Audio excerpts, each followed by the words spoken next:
Hello friend, स्वागत है आप सभी का एक बार फिर से आपके अपने एस क्लासेस पर। 2024 में एसएससी जीडी द्वारा जो प्रश्न पूछे गए थे, जिसमें से सामान्य ज्ञान के 20 प्रश्न और सामान्य हिंदी के 20 प्रश्नों की श्रृंखला है ये। इसलिए आप पेपर को पूरा लगाएं, कहीं से भी स्किप ना करें, क्योंकि प्रीवियस ईयर के क्वेश्चंस लगाने से हमें ये पता चल जाता है, ज्ञात हो जाता है कि किस तरह के प्रश्न एसएससी जीडी में पूछे जाते हैं, और उसी के बेसिस पर हमें और अपनी तैयारी को आगे धार देनी चाहिए। बढ़ते हैं अपने पहले प्रश्न की तरफ। पहला प्रश्न देखते हैं क्या पूछा गया था। पहला प्रश्न पूछा गया था कि भारतीय संविधान के निम्नलिखित में से कौन से अनुच्छेद का संबंध भारतीय संसद से है। क्या पूछ लिया गया है, भारतीय संसद के पूछ लिया गया है कौन सा आर्टिकल इससे बिलोंग करता है। तो वह कौन सा करता है, वह करता है 7-9 से लेकर के 122 तक, अर्थात 79 से लेकर के 122 तक बिलोंग करता है। बढ़ते हैं अपने अगले प्रश्न की तरफ। अगला प्रश्न है कि भारत के व्यवसाय बैंकों के बारे में निम्नलिखित कथनों को पढ़िए। व्यवसायिक बैंक दूसरे प्रकार के संस्थान हैं जो द्रव्य निर्माण अवस्था का एक भाग है। अगला है, वे जनता से जमा स्वीकार करते हैं और इस रकम का एक भाग उन लोगों को उधार देते हैं जो उधार लेना चाहते हैं। आपको इसमें बताना है गलत कथनों की पहचान कीजिए कि कौन सा वाला कथन गलत है। तब इसमें आपको बताना चाहेंगे, इसमें पहला वाला ए वाला भी कथन गलत है और बी वाला भी कथन गलत है। तब इसलिए इसका सही जवाब होगा ना तो ए और ना तो बी। तब कौन सा ठीक हो जाएगा, थर्ड वाला ऑप्शन इसका सही जवाब हो जाएगा। बढ़ते हैं अपने अगले प्रश्न की तरफ। अगला प्रश्न है कि भारत में कृषि उत्पादन बढ़ाने के लिए सदाबहार क्रांति, कौन सी क्रांति, सदाबहार क्रांति सब किसने गढ़ा था। सदाबहार क्रांति सब किसने गढ़ा था, ये गढ़ा था एम एस स्वामीनाथन ने। बढ़ते हैं अपने अगले प्रश्न की तरफ। अगला प्रश्न है कि Indian premier league cricket tournament का पहला संस्करण किस वर्ष आयोजित किया गया था, अर्थात किस वर्ष खेला गया था। किस वर्ष खेला गया था, ये खेला गया था 2008 में। बढ़ते हैं अपने अगले प्रश्न की तरफ। इन प्रश्नों को आप प्रैक्टिस सेट या मॉक टेस्ट के तरह लगा सकते हैं, क्योंकि ये ओरिजिनल प्रीवियस ईयर के क्वेश्चनों का मॉक होगा, इसलिए आपको ये लगाना चाहिए। इसलिए आप पूरा लगाएं, क्योंकि इसमें सबसे पहले जीके जीएस के प्रश्नों की श्रृंखला को लिया गया है, उसके बाद में हिंदी के प्रश्न इसमें आएंगे। अगला प्रश्न है कि ध्रुवों के विसरण की दर के संबंध में निम्नलिखित में कौन सा कथन सही है। ध्रुवों के विसरण की दर ठोसों की अपेक्षा अधिक होती है, पहला वाला ठीक है। अगला है, यह इस तथ्य के कारण है कि द्रव अवस्था में कण स्वतंत्र रूप से गति करते हैं तथा ठोस अवस्था में कणों की अपेक्षा द्रव के कणों के बीच रिक्त स्थान अधिक होता है। दूसरा वाला भी ठीक है। तब कौन सा वाला ऑप्शन ठीक हो जाएगा, अपना हो जाएगा थर्ड वाला ऑप्शन आपका ठीक हो जाएगा। यदि आपका जवाब थर्ड वाला ऑप्शन था, तब आपका बिल्कुल सही जवाब होगा। अगला प्रश्न है कि भारत पहली बार क्रिकेट विश्व कप का विजेता कब बना था। आपको बताना कि भारत ने जो क्रिकेट विश्व कप जो पहली बार जीता था, वह कब जीता था। 1983 में, 1975 में, 1999 में, 1981 में। पहली बार जो भारत ने मैच जीता था, वह जीता था 1983 में। और उस समय टीम के कप्तान कौन थे, उस समय टीम के कप्तान थे कपिल देव थे। कौन थे, कपिल देव थे। पहला वाला ऑप्शन इसका सही जवाब होगा। बढ़ते हैं अपने अगले प्रश्न की तरफ। आपको क्लास कैसी लग रही, कमेंट बॉक्स में अवश्य बताएं। यदि आपको क्लास अच्छी लग रही है और चैनल पर नए हो, अभी तक चैनल को सब्सक्राइब नहीं किए, तब आप चैनल को सब्सक्राइब कर दें, वीडियो को लाइक कर दें और सेशन को अपने साथियों में शेयर कर दें। अगला प्रश्न है कि निम्नलिखित में से कौन यंग बंगाल आंदोलन से जुड़ा था। तब यंग बंगाल आंदोलन से कौन जुड़ा था, ये जुड़े थे हेनरी डेरोजियो। फोर्थ वाला ऑप्शन इसका सही जवाब होगा। बढ़ते हैं अगले प्रश्न की तरफ। अगला प्रश्न है कि भारतीय संविधान का कौन सा अनुच्छेद मौलिक कर्तव्यों से संबंधित है। तो मौलिक कर्तव्यों से कौन सा अनुच्छेद जो संबंधित है? भाई है 51 है। यदि आपका जवाब आर्टिकल 51 ये था तब आपका बिल्कुल सही जवाब होगा। अंत में आपको बताना है कि आपने कितने प्रश्नों का सही जवाब दिया। कमेंट बॉक्स में बताना ना भूलें। किस किस राज्य सरकार ने आदिवासी गांवों को मुख्य सड़कों से जोड़ने के लिए भगवान बिरसा मुंडा जोड़ रास्ते योजना शुरू की है? तब ये किस राज्य ने शुरू की है? ये की है महाराष्ट्र राज्य ने शुरू। फोर्थ वाला ऑप्शन इसका सही जवाब होगा। अगला प्रश्न है कि मेगस्थनीज ने पाटलिपुत्र के बारे में लिखा है कि यह एक बड़ा और सुंदर शहर है जो एक विशाल दीवार से घिरा हुआ है। इसमें 570 मीनारें और डैश द्वार हैं। द्वार कितने हैं आपको ये बताना है। द्वार कितने हैं इसमें? द्वार कुल हैं 64 द्वार हैं। सेकंड वाला ऑप्शन आपका सही जवाब होगा। ये आपका करंट अफेयर्स का क्वेश्चन है इसलिए इसे स्किप करते हैं। अगला प्रश्न है कि निम्नलिखित विकल्पों में से डैश उच्चतम साक्षरता दर 2011 वाला केंद्र शासित प्रदेश है जिसमें सबसे ज़्यादा साक्षरता दर है? आपको ये बताना है। ये आपका है लक्षद्वीप। यदि आपका जवाब लक्षद्वीप था तब आपका बिल्कुल सही जवाब था। बढ़ते हैं अगले प्रश्न की तरफ। अगला प्रश्न है कि एक सामान्य फ्री स्टाइल कुश्ती मुकाबले को 3-3 मिनट की डैश अवधियों में विभाजित किया जाता है जिनके बीच में 30 सेकंड का एक ब्रेक होता है। तब बताएं इसका सही जवाब क्या होगा? आप लोग 3 होगा, 4 होगा, 5 या 2 होगा? इसका सही जवाब होगा 4। सेकंड वाला ऑप्शन आपका सही जवाब होगा। बढ़ते हैं अगले प्रश्न की तरफ। अगला प्रश्न है कि डैश एक ऐसी अवस्था या स्थिति है जिसमें किसी व्यक्ति या समुदाय के पास न्यूनतम जीवन स्तर के लिए वित्तीय संस्थानों और आवश्यक वस्तुओं का अभाव होता है। तब क्या होगा? निर्धनता होगा, अनैतिक होगा, निरक्षरता होगा, बेरोजगारी होगा? तब इसका सही जवाब होगा निर्धनता। पहला वाला ऑप्शन आपका सही जवाब होगा। अगला प्रश्न है कि निम्नलिखित में से कौन संगीत वाद्य यंत्र कंजीरा के वादन के लिए प्रसिद्ध है? किसके लिए?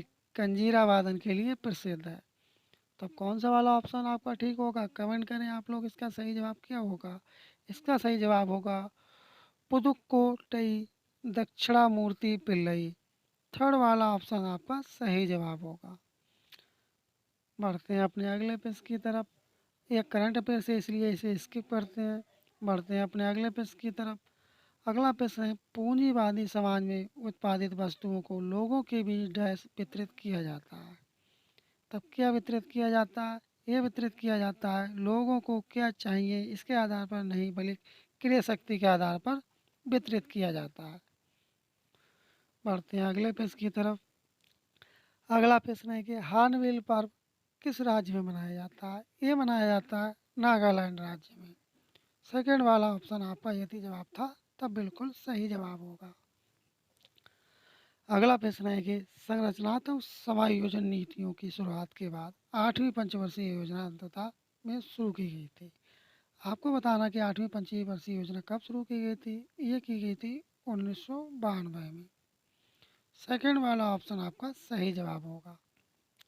और जीके जीएस का ये लास्ट प्रश्न है। इसके बाद में हिंदी के प्रश्न आएंगे, वो भी आप पूरा लगाएं।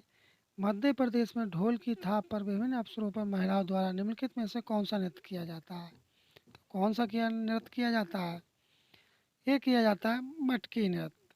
सेकंड वाला ऑप्शन आपका सही जवाब होगा। इस तरह से अपनी जी के जीएस की श्रृंखला कंप्लीट हुई। अब अपना हिंदी का सेक्शन आएगा जो कि आप हिंदी के प्रश्नों को भी सभी प्रश्नों को लगाएं क्योंकि हिंदी के क्वेश्चन कुल 20 क्वेश्चन पूछे जाते हैं जो कि एसएससी जीडी में बहुत मायने रखते हैं। आपके सिलेक्शन के लिए 20 क्वेश्चन बहुत होते हैं और हिंदी के जो क्वेश्चन आते हैं इजी टाइप के आते हैं, इसलिए आप हिंदी के प्रश्नों को भी अच्छे से लगाएं और हिंदी की भी अच्छे से आप लोग तैयारी करें। देखते हैं पहला प्रश्न क्या है। शुद्ध वर्तनी वाले जबकि एक अशुद्ध वर्तनी वाला है उस अशुद्ध वर्तनी वाले विकल्प का चयन करें। आपको अशुद्ध वर्तनी बताने किसकी है? ये आपकी ये बे मतलब की बात करो। सेकंड वाला ऑप्शन आपका सही जवाब होगा। बढ़ते हैं अगले पेज की तरफ। अब आपको विलोम बताना, किसका बताना है? भोर का विलोम क्या होता है? भोर का विलोम क्या होता है? भोर का विलोम होता है सांझ। क्या हो जाएगा? सांझ। बढ़ते हैं अगले पेज की तरफ। अब आपको बताना तत्सम रूप बताना, किसका? घड़ी का तत्सम बताना कि घड़ी का तत्सम क्या होता है? घड़ी का तत्सम होता है घटिका। यदि आपका जवाब घटिका था तब आपका बिल्कुल सही जवाब होगा। यदि आपने अभी तक चैनल को सब्सक्राइब नहीं किए और आपको क्लास अच्छी लग रही हो तब आप चैनल को सब्सक्राइब कर लें, सेशन को शेयर कर दें, जिससे आपके साथी लोग और अन्य लोग भी आप इस क्लास का लाभ ले सकें। अगला प्रश्न है कि जो वाक्यांशों के लिए एक शब्द का विकल्प हो, अपना मतलब साधने वाला, इसके लिए एक शब्द क्या होगा? जो अपना मतलब साधता हो तब उसके लिए एक शब्द में आप क्या कहेंगे? तब क्या कहेंगे? उसे कहेंगे स्वार्थी कहेंगे। आप क्या कहेंगे? स्वार्थी कहेंगे। बढ़ते हैं अगले प्रश्न की तरफ। अगला प्रश्न है विलोम शब्द है ज्योति का, आपको विलोम बताना है कि ज्योति का विलोम क्या होगा? ज्योति का विलोम होता है तम। ज्योति का विलोम क्या होगा? तम होगा। आपका पहला वाला ऑप्शन आपका सही जवाब हो जाएगा। अगला प्रश्न है कि आपको कपड़ा का क्या बताना है? पर्यायवाची बताना है कि कपड़ा का पर्यायवाची क्या होता है? कपड़ा का पर्यायवाची होता है चीर होता है। फोर्थ वाला ऑप्शन आपका सही जवाब होगा। अगला प्रश्न है कि आपको बताना पर्यायवाची बताना, किसका बताना है? भागीदारी का पर्यायवाची बताना है। आपके लिए सेपरेट 100 क्वेश्चन की पर्यायवाची की इम्पोर्टेंट क्लास लेकर के आएंगे, जो कि आपके सभी क्वेश्चन पर्यायवाची के उसी क्लास से आपको देखने को मिलेंगे, क्योंकि आपके पेपर में एसएससी जीडी के 2 क्वेश्चन आपसे पर्यायवाची से संबंधित आपसे पूछे जाएंगे। इसलिए आप चैनल पर बने रहें और अच्छे से तैयारी करते रहें। तब भागीदारी का पर्यायवाची क्या होगा? इसका पर्यायवाची होगा हिस्सेदारी। सेकंड वाला ऑप्शन इसका सही जवाब होगा। अगला प्रश्न है कल उमा की डैश में पेशी है, तब पेशी कहाँ होगी? पेशी कहाँ होगी? पेशी होगी अदालत में। फोर्थ वाला ऑप्शन इसका सही जवाब होगा। अब आपको बताना लोकतिक का सही अर्थ बताना। 12 बरस पीछे घूरे के भी दिन फिरते हैं। 12 बरस घूरे के दिन भी पीछे फिरते हैं। तब इसका आपको अर्थ बताना है। तब क्या होगा इसका अर्थ? इसका अर्थ होगा एक ना एक दिन अच्छे दिन आ ही जाते हैं।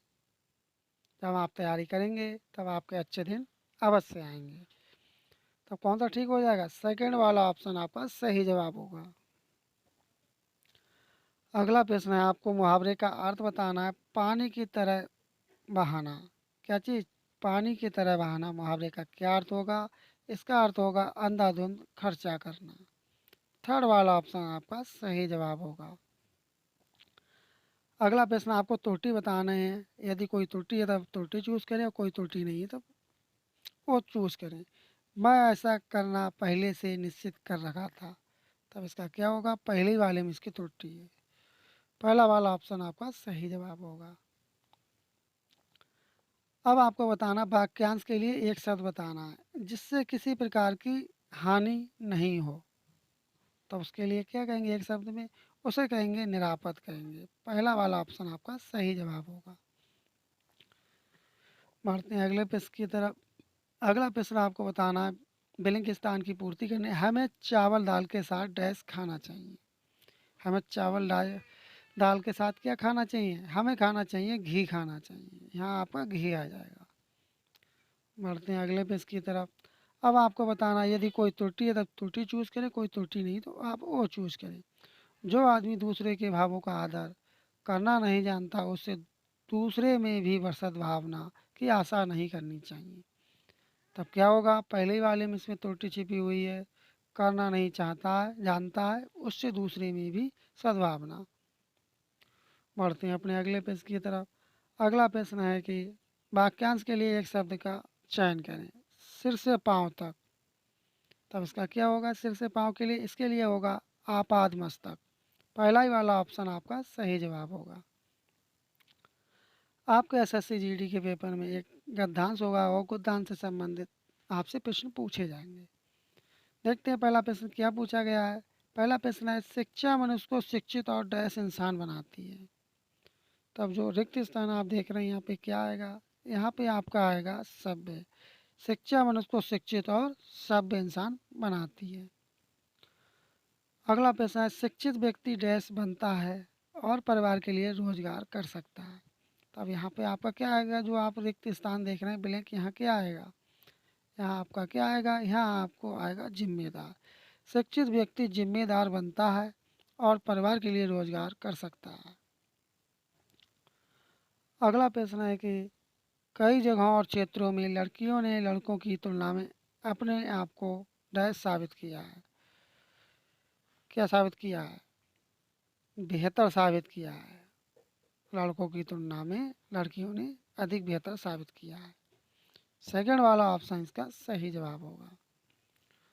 अगला प्रश्न है कि लड़कियां कई सफल पद पर बड़े डैश और लगन के साथ काम करती हैं। क्या करती हैं, वो करती हैं आत्मविश्वास के साथ काम करती हैं। किसके साथ, आत्मविश्वास के साथ काम करती हैं। बढ़ते हैं अपने अगले प्रश्न की तरफ। अगला प्रश्न है कि कुछ परिवार लड़कों को कुल का दीपक समझते हैं, मगर घर की डैश तो लड़कियों से भी होती है। क्या होती है, घर की जो घर की रोशनी होती है वह लड़कियों से ही होती है। पहला वाला ऑप्शन आपका सही जवाब होगा। आपको क्लास कैसी लगी कमेंट बॉक्स में अवश्य बताएं। इस तरह से अपने जीके जीएस की जीके जीएस और हिंदी के प्रश्नों की श्रृंखला कंप्लीट हुई। आपको क्लास कैसी लगी कमेंट बॉक्स में अवश्य बताएं। यदि आपका किसी भी प्रकार का कोई सजेशन है, फीडबैक हो, तब भी आप कमेंट बॉक्स में अवश्य बताएं। यदि आप चैनल पर नए हो, अभी तक चैनल को सब्सक्राइब नहीं किए हैं, तब आप चैनल को सब्सक्राइब कर लें, वीडियो को लाइक कर दें और सेशन को शेयर कर दें और नोटिफिकेशन बेल आइकन आप लोग दबाना ना भूलें, जिससे आपको समय समय पर नोटिफिकेशन प्राप्त हो सके। तब तक के लिए धन्यवाद। जय हिंद, जय भारत।